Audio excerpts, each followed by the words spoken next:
Hello everybody, and welcome back to another video. It's been a while, Hopefully everyone is well and, getting ready for the holidays and things like that.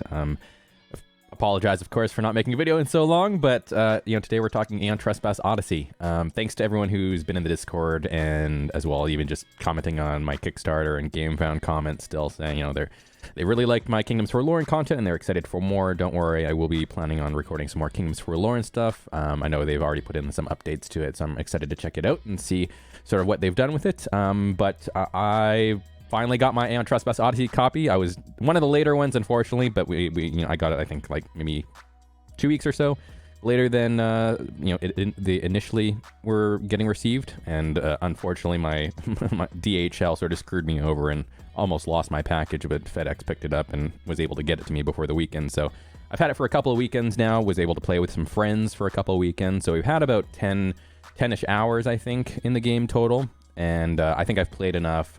We did the Learn to Play book, as well as we've entered the real campaign. We're about day 9 or around 9 in the actual campaign, and we've done a couple of real fights along with the tutorial fight, and I have a decent feel for the game now. So I wanted to make sort of a first impressions video, talk a little bit about what I'm liking and what I think that people might not like as much, or some things that people might be wary of, because I do know that they are still selling some of the copies that they have left in stock. So maybe this video will help you if you are on the fence on whether or not this game might be for you. This might help you out, as well as, if you're still waiting for your copy, maybe it'll give you a little bit of tips and tricks on sort of how to get into the game a little bit easier, because it is a very overwhelming game, and even if you're someone like myself who's a vet of things like Kingdom Death Monster, Townsfolk Tussle, these style of games, boss battlers or whatever, as well as like a lot of hours of Dungeons and Dragons and tabletop role-playing games, it's still overwhelming for me. This game is very unique, it's very different, nothing else like it out there, and it can be a little bit difficult to approach.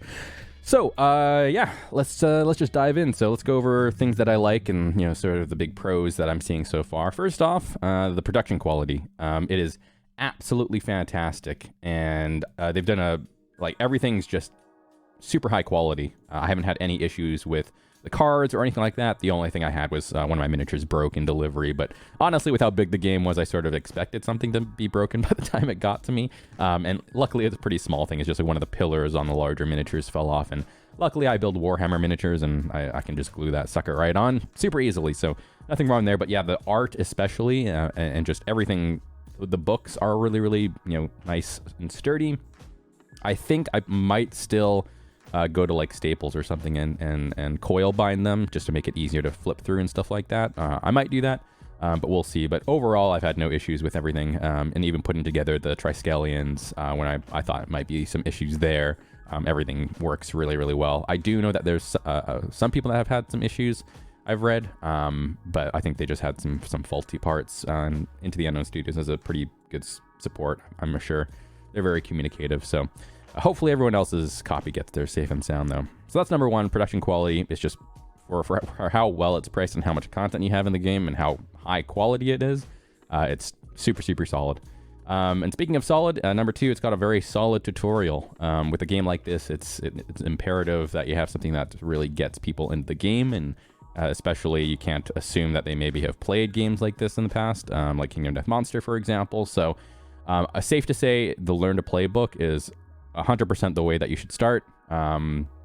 It does not only a good job of introducing you to the mechanics step by step, just not only for the battle phase, but also for the voyage phase and everything else outside of combat, but it also does a good job of introducing you to the story, and you can play the Learn to Play book and go from there directly into the campaign and still keep your, progress or whatever things that you've accomplished in the tutorial.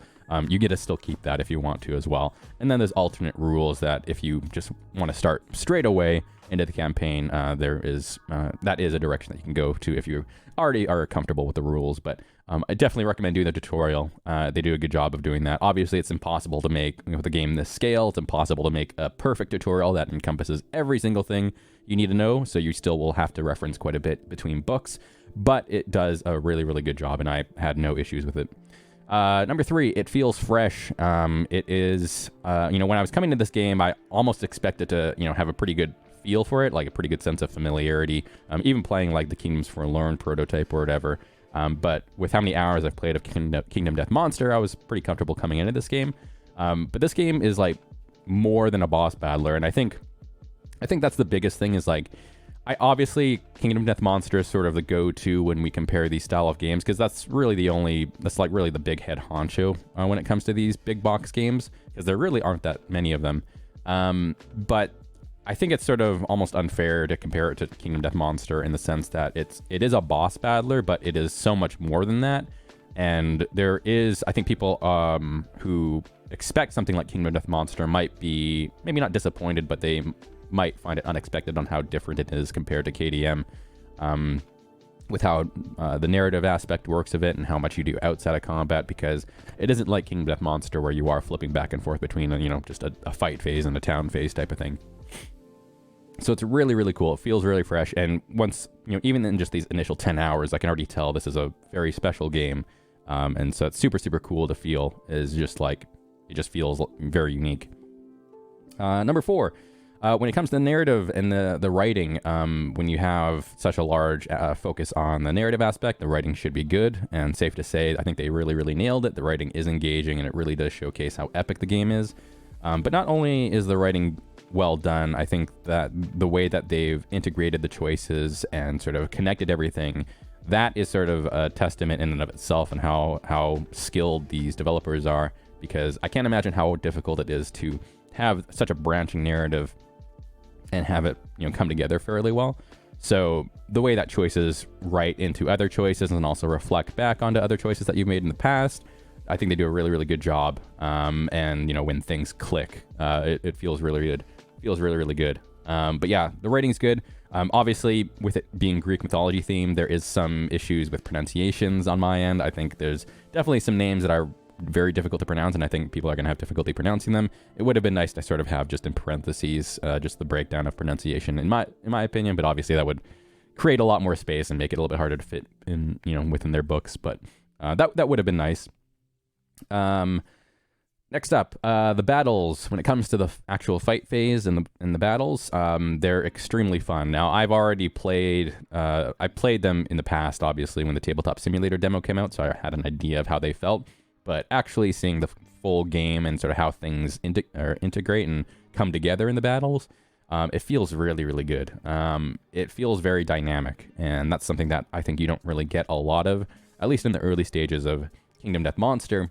You can get into a point where you're just sort of sitting in grass with your evasion buffed up or something, and you're sort of rolling dice back and forth with the monster, seeing who hits first. And in this game, there's such an emphasis on movement that it really creates a more thematic and dynamic feel to the game, which is, I think, a very tough thing to do in a board game, and as well as have it stay balanced, especially when you are sort of towing the line between life and death in this game. It keeps things really, really tense, and that feeling is a super, super good accomplishment, I think, for them. And I think Into the Unknown Studios deserves a pat on the back for that one, because they do feel really, really, really good. We'll get into a little bit more later. There are a couple, like maybe not a couple, but there is an issue with some of the way the trauma cards work and stuff like that, and how it feels there, and we'll get into that in a bit. But overall, battles are super fun so far. We're just about to do our first Pursuer battle, so I'm really excited to see how that works, because I know that's sort of like their version of like the Nemesis monsters from Kingdom Death Monster. And yeah, we're probably going to get our ass kicked, but it'll be fun. Next up, a variety of things. So the variety of things in this game, like when you're going through and sorting through the cards before you play and stuff like that, there's so many different pieces of gear. Not only that, there are multiple ways to make sure that your character feels like its own, and that's a really, really cool thing. Because not only do you have your customization with your gear cards, but you'll have your customization with your Titans and your Nemos cards, as well as like your Argonaut itself that will affect that as well.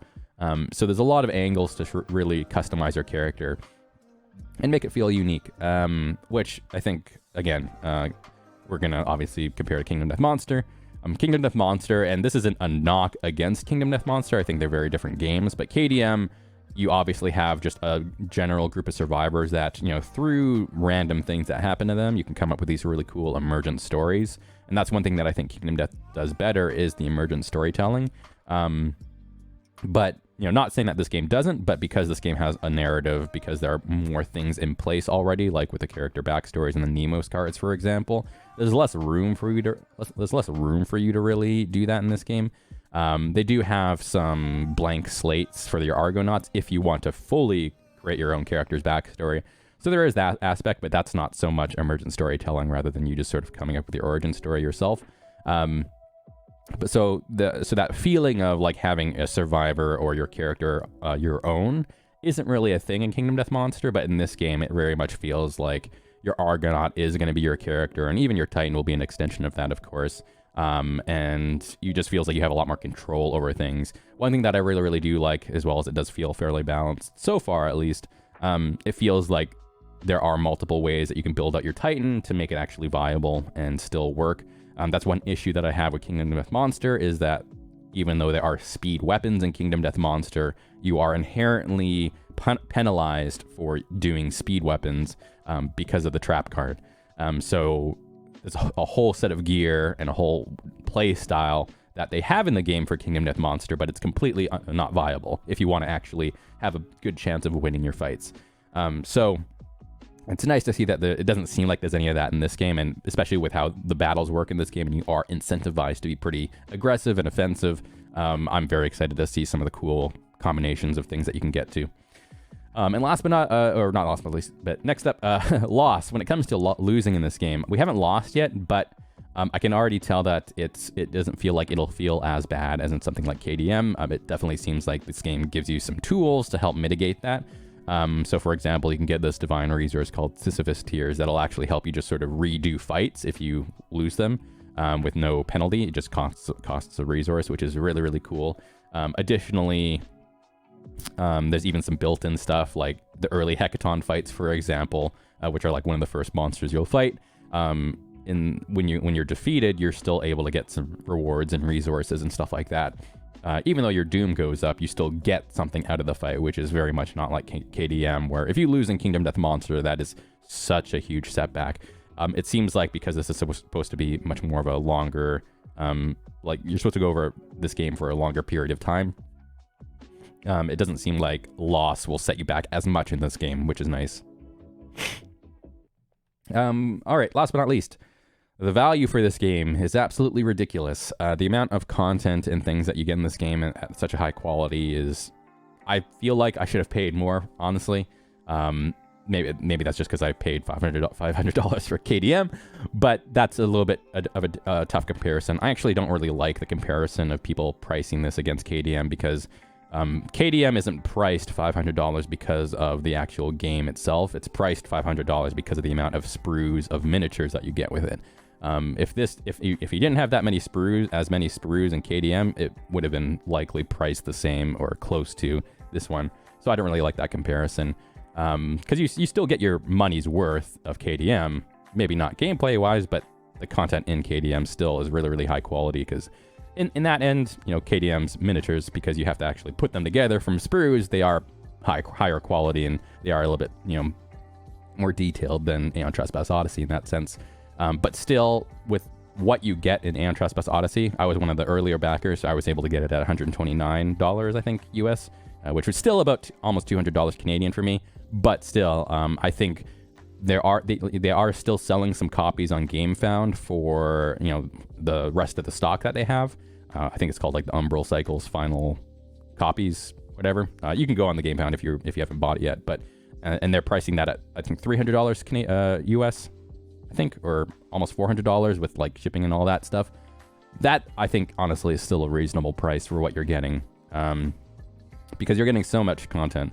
I believe, like, per cycle, I believe it'll, I think one person I saw who was playing the game every single day since they got it, they were playing solo, and it took them about 70 hours to beat cycle 1 out of 3 cycles.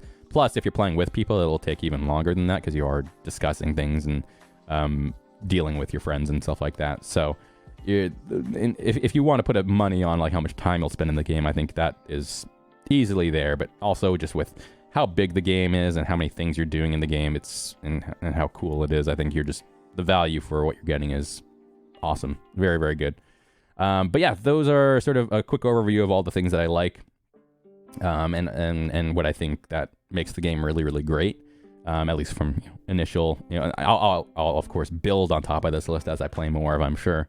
So let's get into some of the things that I think might be an issue for some people, and some early things that I've noticed just getting into the game. First off, and these aren't really like cons, these aren't really like super bad things, but they're things to be wary of, I think. Oh, that was my alarm. It just has to do with, this is a pro to the game with how much content you get in the game and how big it is, but that is also a con as well in a sense, because I think a lot of people might not be expecting it, because even I was a little bit overwhelmed getting into it, because even though I'm used to things like Kingdom Death Monster, this game is still overwhelming. So first off, the game requires a lot of preparation. I think that there's a couple of different ways that you can go about this, but I think you definitely, you want to make sure you sort your cards first. That's one mistake that I didn't do. I didn't realize that all the cards were mixed up. So they're all sorted out in different packages, but you do have to make sure to open them all up and make sure you look through them. There are dividers that let you know which are secret decks, so you can skip those ones. But because just the way they had to do packaging, not everything is together. So like you'll have AI and BP cards for Hecaton in 2 different places. And that's one of the earlier fights. So make sure you go through, make sure you sort all your cards, and also have like sort of a system in place for when you have to search for cards throughout the tutorial, because they'll ask you to grab cards here and there. And I slowed down the game a lot just because I had to really search for cards because I didn't sort ahead of time. So make sure you sort. Additionally, you almost might want to approach this game like a tabletop role-playing game and have a session 0 with people that you're thinking of bringing onto the game, just so they know what to expect, because some of your friends might not even understand what this game is, or they might have different expectations. And make sure everyone is on the same page, because this game is a very, very big commitment, and not everyone is going to be up for that. And we'll get into some more details about that later, but it's not going to be for everyone at the end of the day. It's also good to look up some player-made help sheets, because there is so much to reference back and forth between books, and there's also like just so much to learn. It's good to have sort of those quick sheets. So like people have already made from the community like sheets that have like the round summary on what you're supposed to do each round and a breakdown of each of that stuff in a very nice place, or they have like a sheet with keyword definitions so you don't have to keep flipping back to the glossary. So things like that are good to search up. I know in the Into the Unknown Discord they have some of that stuff, and then also I'm pretty sure Board Game Geek probably has it. Some stuff uploaded already too. So second is the game requires a lot of management. Oh, one thing about preparation as well. If you don't mind spoiling a little bit about the tutorial for yourself, I would highly recommend going through the tutorial just on your own before you teach it to other players. I personally didn't do that because I just wanted to experience everything for the first time with my friend. I did already have a sense of the battles because I played them on Tabletop Simulator before, but the voyage phase and stuff like that was fairly slow because we were learning on the fly. If you want to speed up that process, the initial day of playing, I do recommend playing through the Learn to Play book at least on your own. You're not really spoiling anything huge, and it is a good tutorial to sort of read through, and it does a good job of teaching you. But if you have friends that would rather just sort of dive right into the main campaign right away, I would recommend that. Second, the game requires a lot of management. This isn't a game that, if you're like myself and you're someone who's usually the one managing everything in the board game, like with Kingdom Death Monster or Townsfolk Tussle, like I'm the one that's usually, grabbing the cards necessary for the fight and grabbing, the necessary tokens, things like that. That's just going to be impossible with this game. I learned very quickly that you are going to have certain people doing certain things. So one of my friends is already starting to learn how to do the escalation stuff. One of my friends has the primordial sheet by him, so he's able to tell us about any traits or what the signature move is and things like that. And then another one of my friends is sitting by the board that has the terrain card, so she's able to look over and tell us what the terrain does for the fight.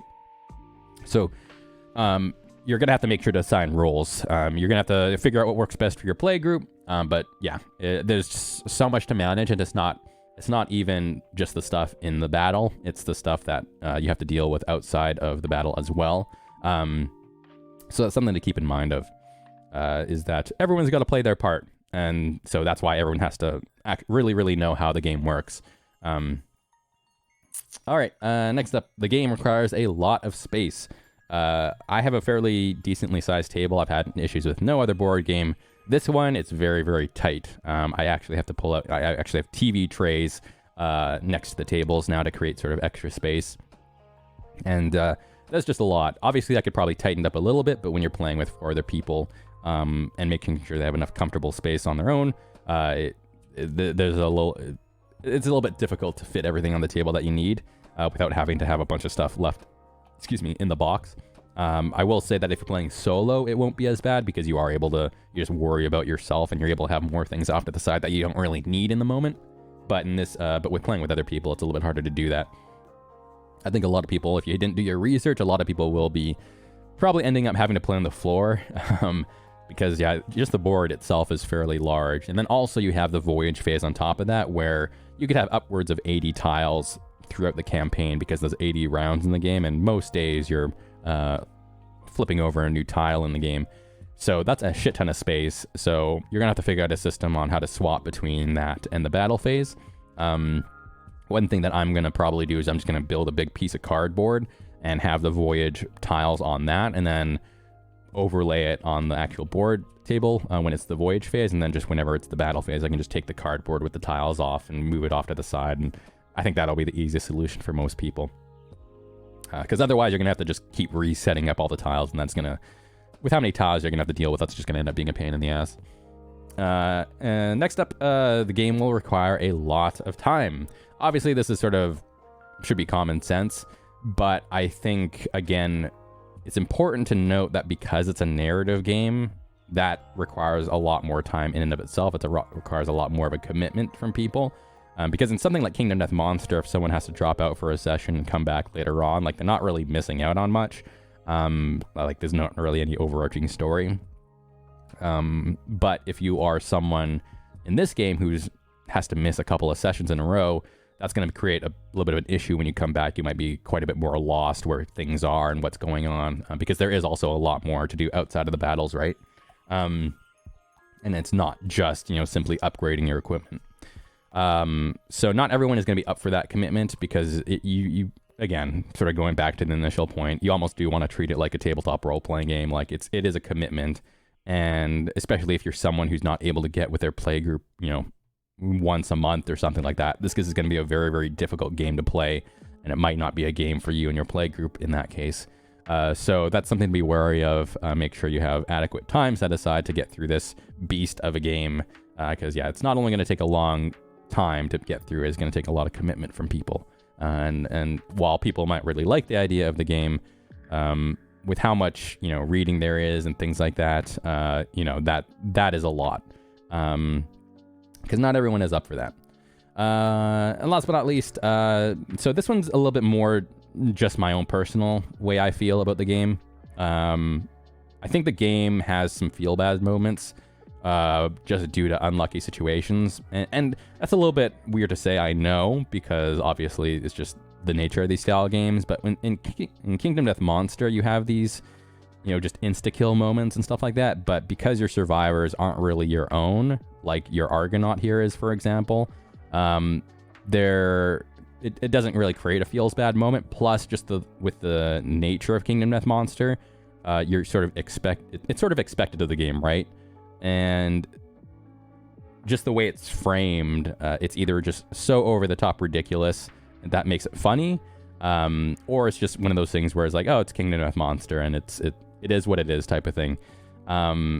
Like getting insta-killed in Kingdom Death Monster, like on the critical fail table or something, like will have something completely ridiculous happen to you, and it's super funny, and it creates a really, really hilarious moment, I think, for your play group.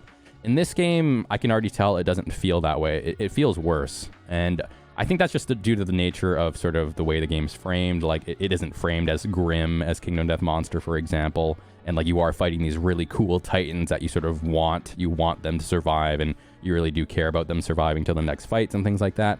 And so, like, because we came across this one fight where in the first couple of rounds, my friend got just a really bad attack against him, and he ended up having to draw a major a grave trauma card right away, and it was just simply a disembowel, you die card, and it just didn't feel good, and it was just very, very unlucky. And I think there might be a decent amount of that in this game, I feel like. It also might just because, like, I don't know, maybe there's a perception about rolling versus drawing a card. I feel like rolling a dice on a random table doesn't feel as bad as just simply drawing a card and reading the words you die.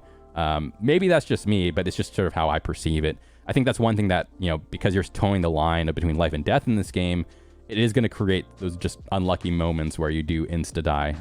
And this isn't really so much of a con, but I think it is something to mention because, yeah, again, not everyone is going to be down for that type of stuff. And it's a little bit worse in this game because you also don't have really anything for the player to do once they die. When the first player dies in Kingdom Death Monster, the monster actually rolls dice against you, right? So they're able to take the mantle of fighting as the monster, and you know that actually gives them something to do. In this game, you're not rolling dice for the primordial, so the most you could get your friend to do is escalate the deck or move the primordial around. So it really puts them out, and especially when those moments can happen so early in the fight, it really does suck. So yeah, I even saw one post on Board Game Geek, I think, or it was in the Discord. It was literally the first attack they got. They got a really unlucky attack against them, and they died. One of their titans died in the very first attack, like start of the game, which I think is a lot more difficult to do in something like Kingdom Death Monster. But in this game, just with the way the cards go and stuff like that, unfortunately, that is going to be the case. Now, on the flip side, you of course do have positive trauma cards, so the opposite can happen, where even if you take a really unlucky hit, it may turn into something really cool. So I can't knock it for that much, but just be forewarned, there are those pretty feels bad unlucky moments in this game. All right, let's get into some sort of mixed things. So these aren't things like necessarily super pro or super con, but I think they're just other extra stuff to mention. So first off, the battles are a lot more spread out, and so that's, you know, if you're someone like who's expecting Kingdom Death Monster, where it's the town phase and then fight phase, again, it's important to note that's not the case in this game. Fights are spread out. You may get multiple fights in a day or something like that, but due to how the voyage phase works, you are exploring multiple tiles before you generally get into fights. And depending on how many narrative encounter or narrative stories you encounter, you can spend quite a lot of time actually outside of battle. So it is not as quick as Kingdom Death Monster in terms of getting into the fights. So that's something to be important to mention because, again, it sort of ties into the thing that I mentioned before with how this game is a commitment.